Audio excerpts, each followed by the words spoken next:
La devise de la SWDE, c'est de l'eau pour tous aujourd'hui et demain. Donc c'est un objectif de qualité et le recrutement va apporter justement des talents qui ont les compétences requises pour maintenir cet objectif de qualité. Aujourd'hui, avoir des ressources humaines qui travaillent derrière la ressource en eau, c'est extrêmement important. Il faut que l'eau reste un bien public, disponible pour tous et accessible.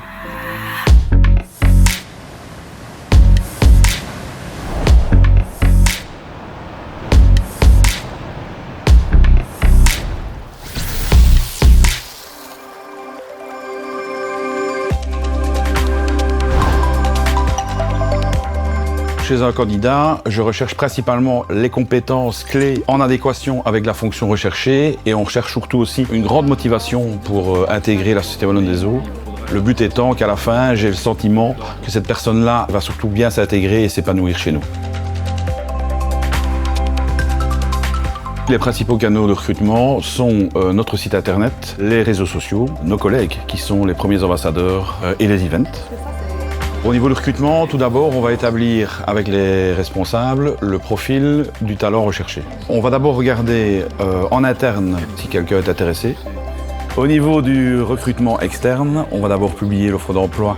Ensuite, les candidats vont être contactés par téléphone. Ils passeront éventuellement en entretien Teams et ensuite en entretien d'embauche.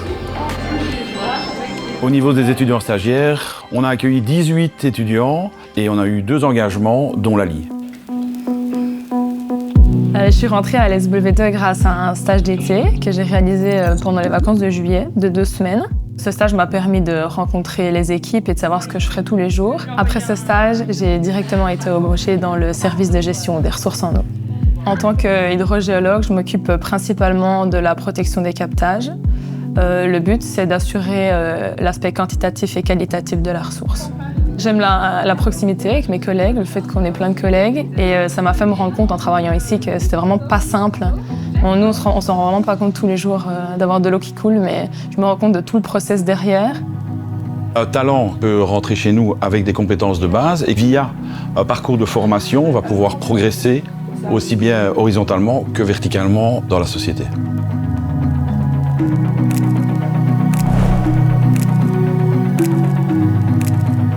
Nous avons différents types de parcours de formation. Nous avons le parcours de formation d'insertion pour l'accueil des nouveaux collaborateurs, liés à l'environnement, à la sécurité aussi, et puis alors des formations spécifiques métiers. Nous avons le parcours de formation destiné à l'évolution de carrière et donc pour accéder à de nouveaux postes. Et puis nous avons un catalogue de formation assez complet qui permet aux collaborateurs de se former de manière continue. Donc il y a différents grands défis pour la formation dans le secteur de l'eau, notamment le fait que l'expertise est plutôt rare et spécifique. Et donc, ça nécessite de former beaucoup en interne et de mobiliser beaucoup de ressources.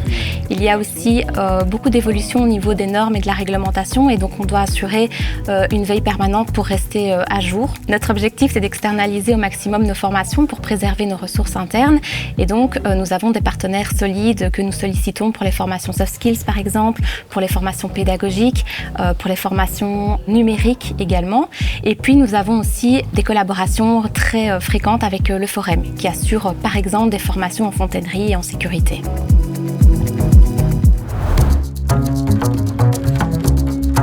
Il y a des métiers où on a vraiment du mal à recruter et donc on a quelques projets qui sont en cours ou qu'on est en train de mettre en place, notamment la création de formations coup de poing pénurie avec le Forem. C'est une action proposée aux entreprises où en fait on va mettre en place une formation pour un métier en pénurie. Les entreprises s'engagent avec le Forem à recruter à minima 80% des réussites et à accueillir les stagiaires chez eux.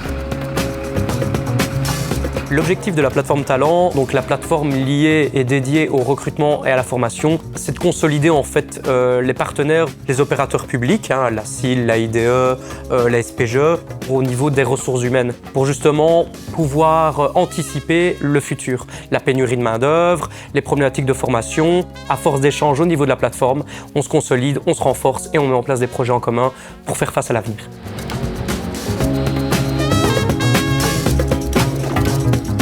Venez travailler chez nous, on a du boulot à vous proposer pour une chose importante, l'eau.